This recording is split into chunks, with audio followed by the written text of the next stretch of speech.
Bon, alors on va reprendre la correction de la mesure de la sévérité d'une onde transversale le long d'un ressort. Donc vous êtes sur Australo, hein, là c'est carrément sur le net, australo.net, vous tapez ça.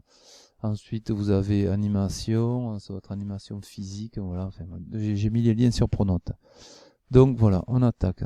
Ici vous avez la règle. La règle, c'est pas des centimètres, c'est rien, c'est juste pour faire une conversion. Ici, si on prend par exemple 20 cm, c'est ce qui est marqué sous la règle, ça fait à peu près 14,5. Donc si on prend 2 carreaux, ça fait 40, ça fait 29. Donc premier tableau de conversion pour être sur une précision de mesure. Je replace ma règle. Donc je lance l'animation. La voici. Donc je fais stop et puis je reviens un peu en arrière et je vais par exemple me caler ici et je vais compter en fait le nombre d'images, d'accord, puisqu'on nous dit ici que pour 25 images, eh bien, ça fait une seconde. Donc si vous faites 1 divisé par 25, vous trouvez l'intervalle de temps entre deux images. Ce 1 divisé par 25, ça fait 0,04, ce qui fait 40 millisecondes entre deux images consécutives. Donc on sait qu'on a 40 millisecondes entre deux images consécutives. Ici, maintenant, on a, n'oubliez pas, l'autre tableau de conversion, 40 cm égale 29 unités. Voilà.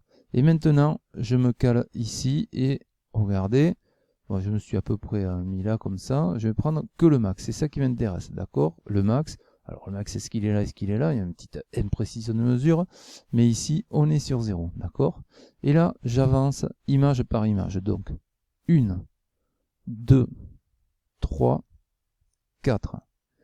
Si je prends 4, donc la cinquième image consécutive, donc 4 intervalles de temps à 40 millisecondes, je suis à peu près à 28, 29. D'accord?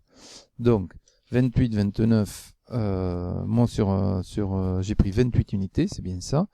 Donc 28 unités ici pour 40, vous faites un produit en croix, vous trouvez donc une distance parcourue de 38,6 cm.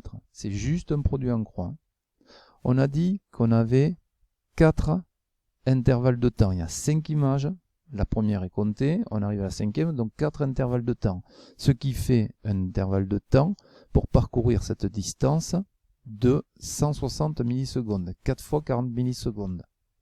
Quand on a fait ça, il suffit de faire C égale D sur delta T et on trouve 2,41 mètres par seconde. N'oubliez pas de mettre la distance en mètres et la durée en secondes. Je continue, on était là, donc quatrième intervalle de temps. Je continue, quatrième, cinquième, sixième.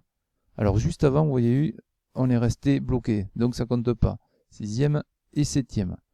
Là, ici, donc je suis, si je prends le maximum, sur 49 unités. Je refais mon produit en croix. Si je fais 49 unités, ça représente une distance de 67,6 cm. Donc, il me reste quoi? Eh bien, à calculer donc 7 intervalles de temps, 7 x 4, ça fait 47 x 40 millisecondes, excusez-moi, ça fait 280 millisecondes. Je fais 67,6 cm divisé par 280 millisecondes, je convertis tout ça et je retrouve en fait la même valeur, 2,41 mètres par seconde.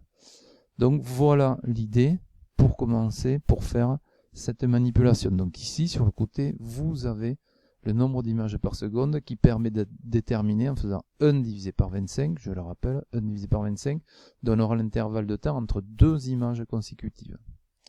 Allez, bon courage pour la suite.